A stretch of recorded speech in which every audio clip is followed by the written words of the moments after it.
Welcome to my kitchen. So this morning I'm gonna show you a breakfast option that I had as a little girl growing up in St. Vincent.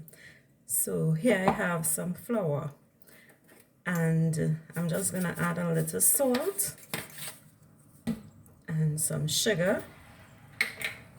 Stir it up. Nothing fancy, nothing fancy. So I'm gonna be making something called soft bake. I'm adding water. So growing up, my family made soft bake. And my mom, whenever we don't have a lot of flour, not enough to even need to make a proper bake, we resort to making soft bakes. And this is so lovely. I really love soft bake.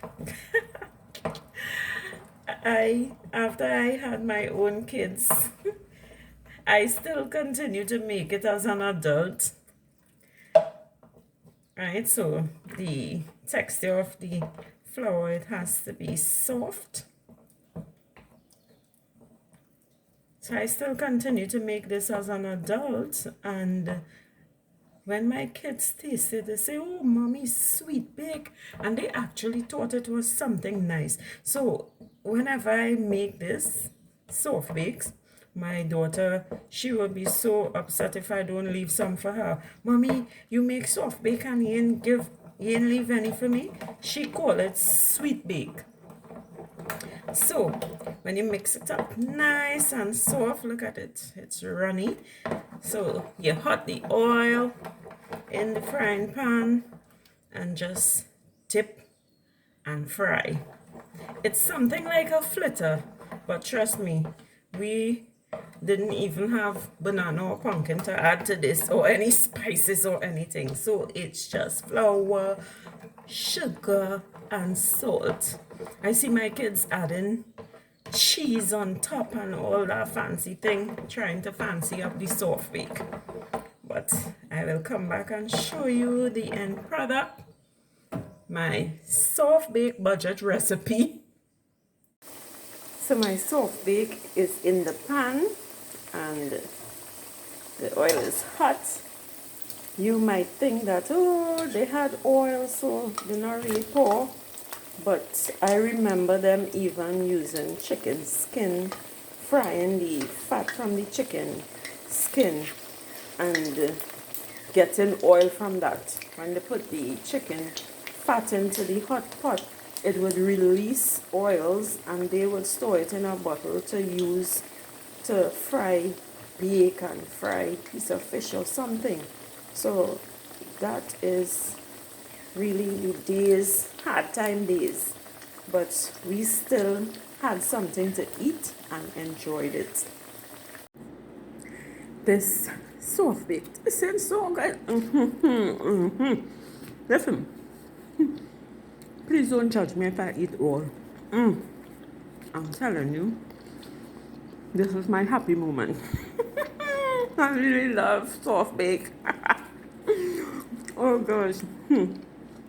Imagine thinking you're so poor, you don't have enough flour. Make something like this. But I love it. And I continue to make it. And my daughter is not here today. She's at work, so I'm gonna eat every last one. So voila, here is my breakfast. It's soft bake and bush tea. And those that you see looking dark over there, that was done intentionally. I love my bake kind of extra brown or slightly burned. So remember, I didn't say this is a healthy breakfast. When you don't have option, you use what you have. And as Vince mentioned, we were taught to make what you have do. So this is making what you have do. You have a little bit of flour, make some soft bake, and some bush tea. You could use fever grass. We didn't have any fever grass, so when you can't find fever grass, there's always this I left the leaf in so you can see it's graveyard bush. Tastes wonderful, and I am extremely happy with my budget breakfast. So guess what's in my pot? That's my graveyard bush. And to go with my soft bake, I will have some bush tea. So growing up in St. Vincent, that was a usual thing for me to have. And even when I came to Trinidad, my mother is Vincentian, so she continued it. We found the graveyard bush and she would boil it and say, brackish it. I'm not sure if I'm using the correct word, but what she meant is just put a little sugar so it wouldn't even be a sweet cup of tea. It would just have a slight amount of sugar just so you could survive.